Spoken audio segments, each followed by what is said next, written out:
የተዋወቅነው እህቴን ላስታምም ከመመላለስበት ሆስፒታል እሷ በአደገኛ የደም ማነስ ህመም ተኝታ ሳለች ነው። እንዲህ ውበቷ ሞልቶ ሳይፈስ ግርጥት እንዳለች እንዲህ በውድ የሽቶ ጠረኖች ሳታውደኝ ሆስፒታል ውስጥ ባለ መጥፎ ጠረን ታውዳ ሳለች ነበር የማውቃት። ግን ያ ሁሉ ነገር እንዳልወዳት አላገደኝም። እውነቱን ለመናገር በዚያን ወቅት ሆስፒታል የሚሄደው እህቴን ብዬ ሳይሆን የእሷን ሳቅ ጨዋታና ሰርቼ ስለማመጣላት ምግብ የእሷን ሙገሳ ለመስማት ነው። ወንድ ልጅ ግን በዚህ ልክ ሙያተኛ ሲሆን ደስ ይላል ትላለች። እንዲያ ስትል ወንድነቴን እያደነቀችልኝ መስሎኝ በደስታ ከንፍ ነበር።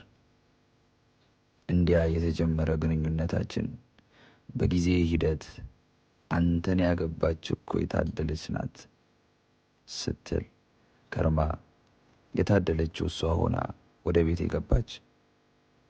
ህይወት ሰመረ፣ ፍቅር ደራ፣ ኑሮ ተሟሟቀ።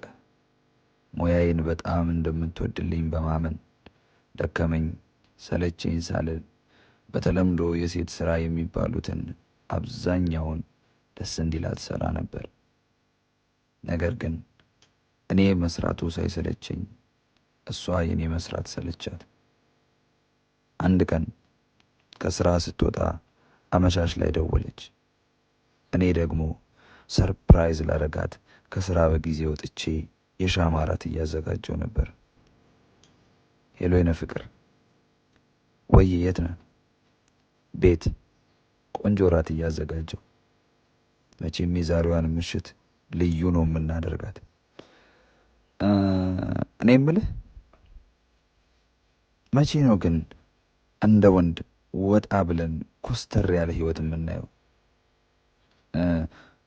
መቼ ነው ክለብ ገብተን በእኔ ምክንያት ከሰው ጋር ተጣልተ ጠርሙስ ሰብረን የምንወጣው?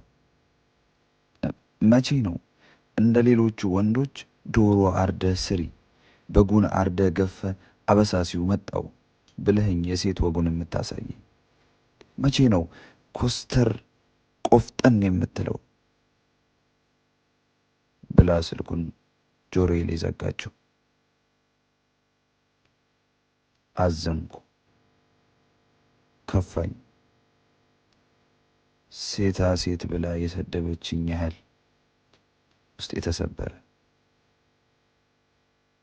ህመሟን አውቄ እንክብካቤ ማብዛቴና ለእሷ መጨነቄ የባልነት ሳይሆን የገረድነት ስሜት እንዲሰማኝ አደረገኝ።